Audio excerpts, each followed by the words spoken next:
9 race card from MATAMATA on Saturday. Welcome to the First Call Plus. We're kicking off with race number 2 on the program, and here's the market for it. The Tone Zone 1600, 310, living on a Priya 4 kilo claimer, $4 for Stylish Attack, who has the 3 kilos off, and then we're out to 2720 for Scrutinise. Aidan Rodley, slow 7 track, 1600. How do you see the pace of race 2 unfolding? I thought it was just matter of fact actually. Angel and Blue Jeans, the likely speed coming across from barrier 7. Irish Call probably from barrier 1 will either look to hold up or take the trail. Stylish Attract to go forward. Outside those, they probably just take spots. Living on a Prayer was 4 back the fence in the Westbury Classic last time, or 3 back the fence, and I think they'll probably find a similar spot in this one. Okay, Jason Tarn, let's take a look at Living on a Prayer winning at Ellerslie on a slow 8 track, and with the 4 kilo claim on today, look, I'm not one to disrespect apprentice riders, but look, does it make you want to look elsewhere? Similar, I suppose, to last week. When we talked about sort of Corey Campbell, Cooley, you've got a situation where she just comes in really well with that 4 kilos off her. She's been one of the finds of the season. Has Living on a Prayer. I spoke with Wayne Hillis about her, just gave her a freshen up. They'd love to get her to the Te Araha breeders, so she's not going to be fully wound up for Saturday, but he's confident enough that she's forward enough to win the race. Now this mare I have a lot of respect for, Stylish Attack. I think she comes into it, again, with the apprentice allowance, superbly, given what she's done in the past. Now, Tone Zone, they're AV specialists, I understand, and she placed in the Tone Zone last year, Stylish Attack.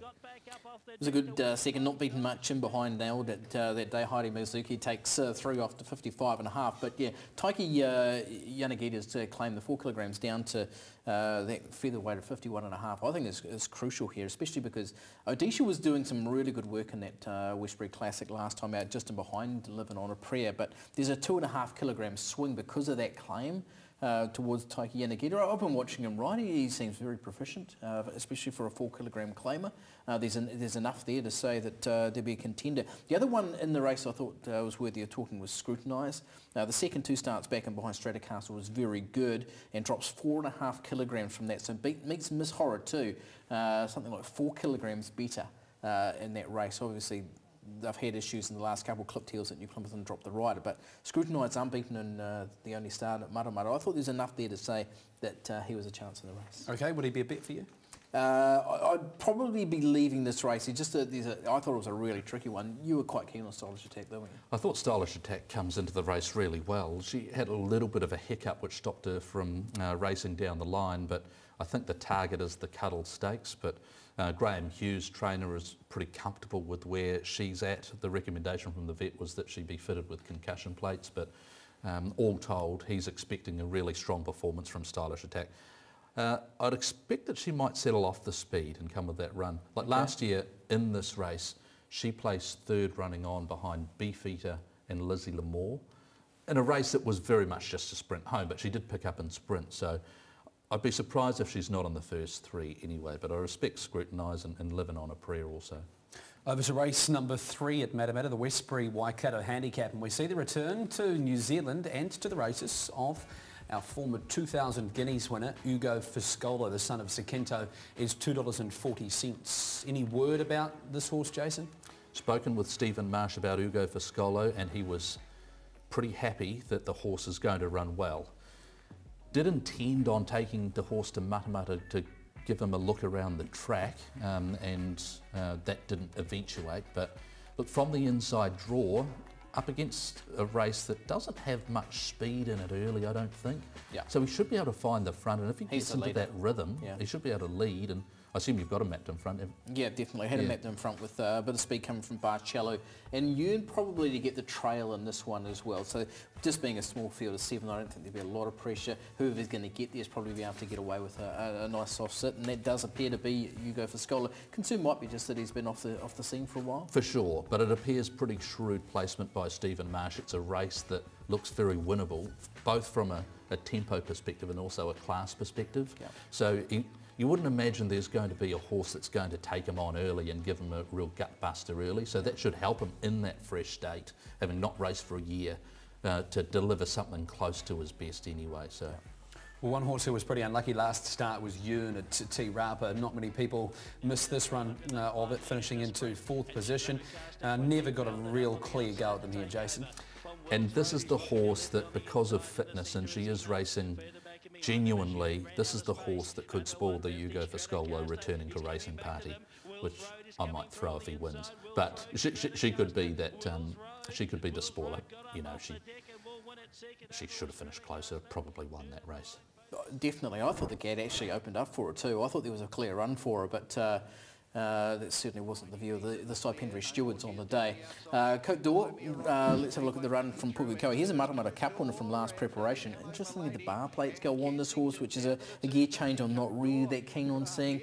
Was 4th in an Auckland Thoroughbred Breeders' Stakes as well.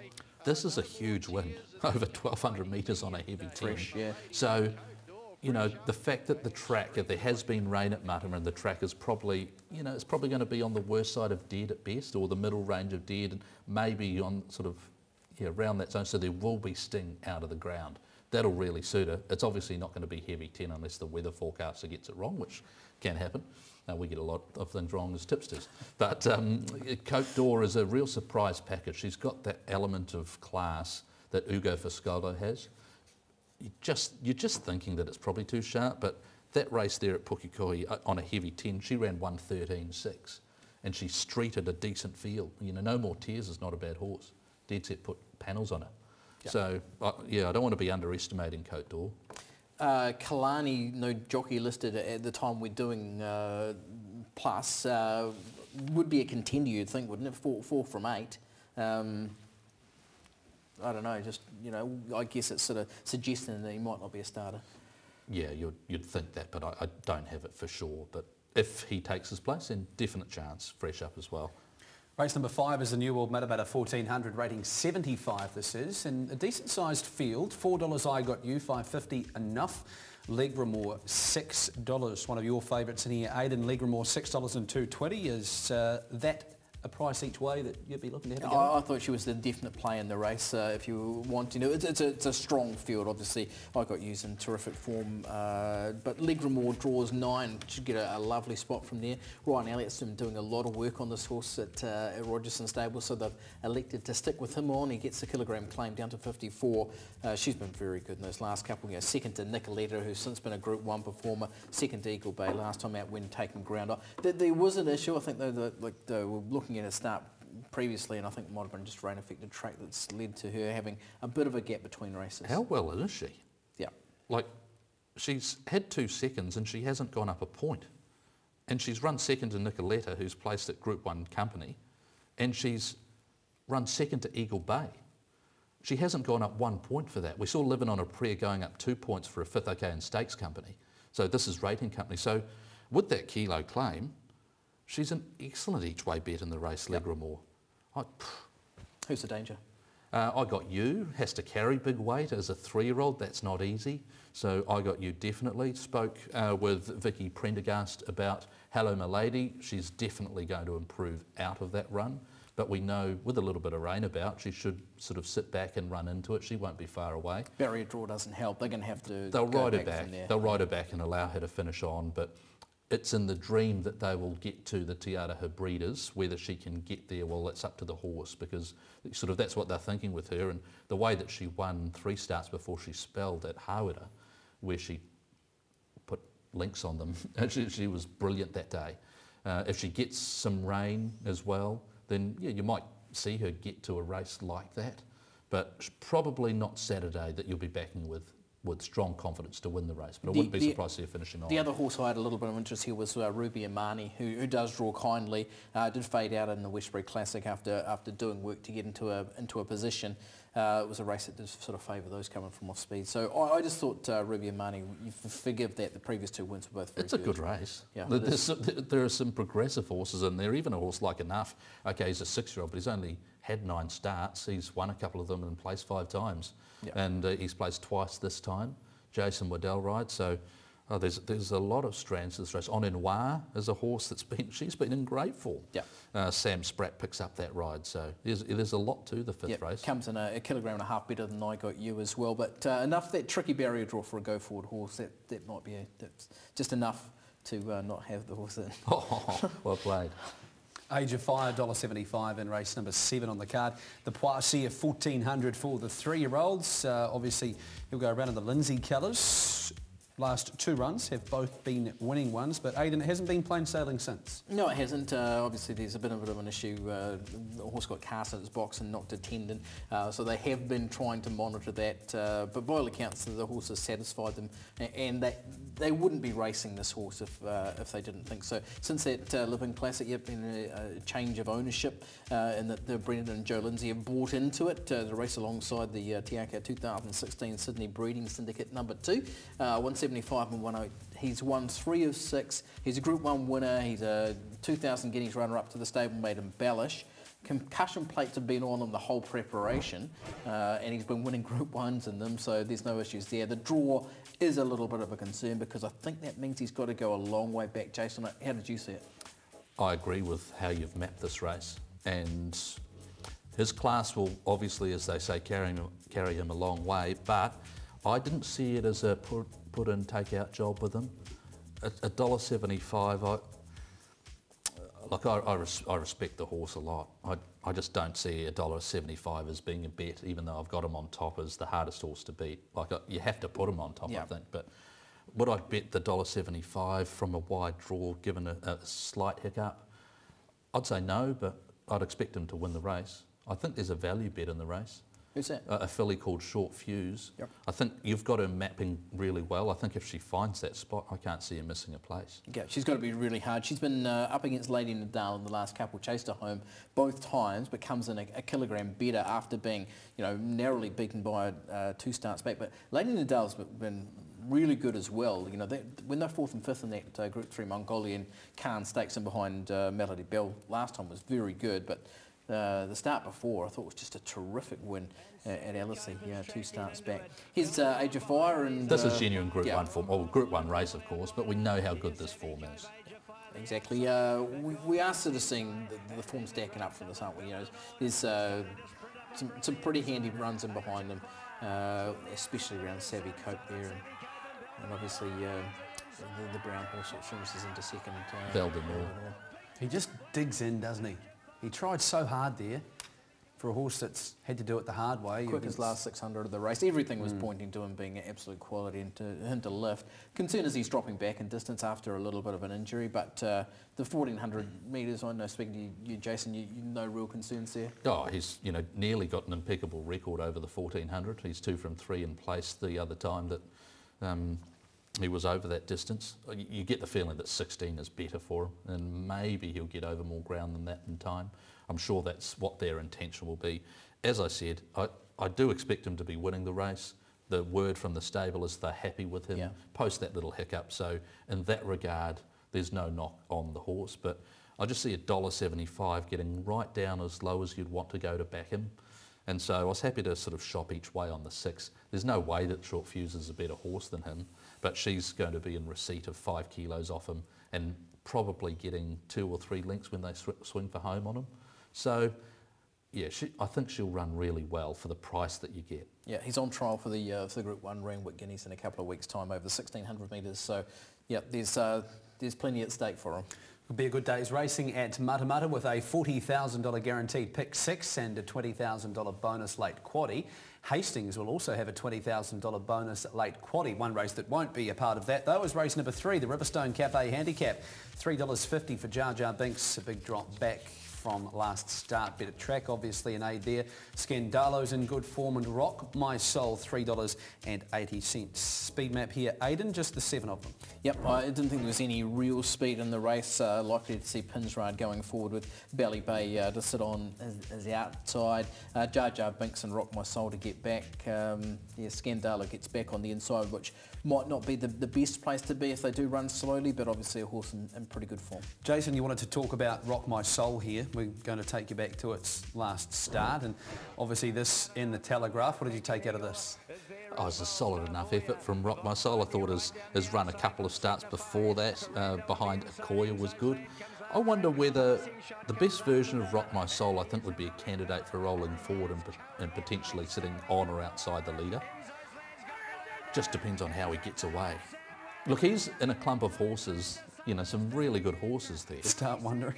Yeah, who's gone out and won Group 1 next start. So I found it not a straightforward race, because there are a few horses that are like that in their form line. And he is one of them. Yeah, he's been beaten in 75 company in 2 of his last 4 starts, and while he has run a pretty creditable race in Group 1 company last time, it doesn't mean that he's just going to drop back and win a rating 85. Agreed. So no bet for you? I won't be betting the race with much confidence, but look, Jar Jar Binks presents quite well. Yeah. If they don't go that hard, it's okay for her, because we know how good a turn of foot that she has. But I think it's a really hard race to map. It's a really hard race to be too confident about anything, unless you've got a lock on the map for some reason. For her, coming back to 1,200 metres with the blinkers on, there's a lot to like about Jar Jar Binks. And the other one is Scandalo, who's won 2 from 3. The change in venue to Hastings is terrific for this horse, and he's in good form. To me, I see the 2 best horses moving forward or the 2 best horses being Jar Jar Binks, and whether Rock My Soul could get to his best form, that's, you know, up for debate. But at their very best, I think Jar Jar Binks has got a little bit of X factor. She just doesn't bring it to the races all the time. Like when you look through the form lines with Julius and the sectionals that she can reel off, she's a pretty high quality sprinter. She's not far away from being of the highest quality, but yeah, it's not easy. But the blinkers on, yeah, that's significant. Race number 5 at Hastings will be the first leg of the $20,000 bonus late quaddie, and here's the field for the El Cheapo Cars at Raukawa Cup. And with a 3 kilo claim, Samson up the top, $7.50. We've got a $4 favourite in the form here of Promise to Rain. Only 3 in double figures here. Aidan, how did you assess the pace? We've got Wide Awake there at 5.50, 195, who is an acceptor for the New Zealand St Leger and likely to run in that race. So I have not mapped Wide Awake here. Victory Drive to go forward with Kairanga Lad. Samson, who was terrific in the Wellington Cup from the pace last time out, to get a 1-1 sit with those sort of go-back horses, Promise to Rain, Blue Lagoon and Bella's Delight, who probably needed it a little bit wetter. How did you assess the race, Jason? Oh, with a lot of difficulty. Again, it's another race where I don't think it's straightforward, the map. Victory Drive... I mapped it 3 times and had it different each time. So I'm happy to hear that, not because you've had trouble, but because it sort of reaffirms that I struggled with it myself. Yeah. So Victory Drive looks like he could sort of go forward, but he hasn't naturally got there in the last few starts. Like, he does take a little bit of time to get there. So overall pressure, I'm not even sure about. I doubt that there's going to be much overall pressure. I want to be trying to back Promise to Rain, but then I look at the fact that she's only won 1 race and she's having to carry 58.5, albeit in a class of race that should be well within her ability. Yeah, she's been beaten 21 and 12 lengths in her last 2, and yeah, like you say, the last time out was in Group 1 company at weight for age level, and this is back to a rating 85 at handicap level. She should be, you know, well competitive, but if they don't go hard, I think that'll suit her, because we know how brilliant she is. Yeah. So if they don't go hard and Duplessis is able to sort of be within a couple of lengths of the leader and maybe just produce her really late, then she could get away with it. But it's another race where I'm not, you know, massively keen on as a confident betting proposition. Duplessity's been going really well, just attacking the line and probably pretty close to deserving one. And just going back to Samson, he was taken on how many times in front, and yet he still kept on kicking to run a really brave second. Tanya John takes off 3 down to 59.5, so he can't be, because you remember this time last year he was winning I think a Trentham Stakes and an Awapuni Gold Cup, so you know it's his time of year. Okay, race number 6 on the card is the AquaShield New Zealand St Leger Trial, over 2,100 metres, and Excalibur 360 up the top of the book. Humble Pie at $4.20. The 3-year-old taking on the older horses here, Jason. And gets 5.5 kilos on the males, the male 4-year-old, so pretty well placed. Look, that race at Tauhera Nico, it was a 400 metre affair, you know, or maybe a 600 metre affair. They just went painfully slow. And I think Humble Pie went 33.88 or something in the last 600 metres, which was quicker than nearly every other last 600 metre sectional on the day, and that was over 2,050 metres. What it showed though is he is in good form and he has got that ability. We know that. You were all over him on debut when the first call made its debut in its current form. It feels like years ago, but it was this season, apparently.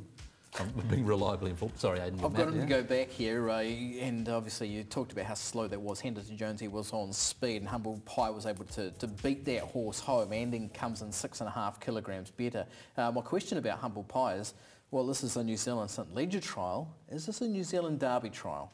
100%. I'd expect, reading between the line, that your question is a good one, and I'd answer it and say that yes, it is. That's what I thought too. Yeah, so I mean, you want to, like, it's a pretty crafty piece of placement, I think, from Adrian and Harry Bull. We've seen it happen before. Kevin Miles, I think he used it with DIC. If it wasn't DIC, it was the other horse when they ran 4th and 5th in the Derby of that year. It was a pretty encouraging trial. I think maybe Ensuite. Might have been Ensuite. As well was one of the horses that took that sort of path as a non-winner at the time. Yeah. Okay, boys. We'll leave it there, will we?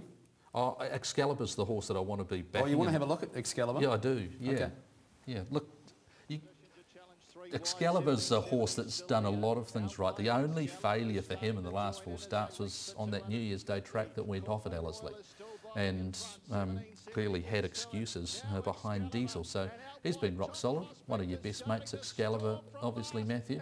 Maybe I've been late to the party, but that's okay. At least you're there and having a good time. It's solid form out of 75 and 85 races. When you're coming up against horses that are maidens and one-win horses, you know, this is as good a form as you want coming to the St Leger trial, especially under the set weights and penalties. We have a look at Wide Awake's win at Woodville last time. It came from a long way back to do it. And he's a really capable Savabeel gelding who does look a contender in this race as well. The last 100 you loved about this horse. And this sort of said that all the ability that the stable felt that he'd had and shown like a season ago is starting to be realised, I think. So the ground is a real positive, 2100 metres again, because we saw that he's delivered that and looked good doing so. So all of a sudden now you're saying, yeah, that 72 rating, that's not going to be his ceiling. And so in this race, even though he hasn't performed up to Excalibur yet, you think that he could, like I think that he could anyway. So the good thing about Wide Awake in that is he's actually gone past them and then put a space on them, where in the past he hadn't been inclined to quite do that the same. So yeah, that was encouraging. Okay, your best bet of the weekend, just recapping that? It's Brian Court's horse in the 6th race at Riccarton, Damsel Fly. Okay, and for you? I'm going to go with the first call special from Friday's show and looking at Spanish Whisper in the MATAMATA Breeders' Stakes. Okay, and to you at home, best of luck on the punt. That's been the First Call Plus. Giddy up, giddy up, ride that monkey pony.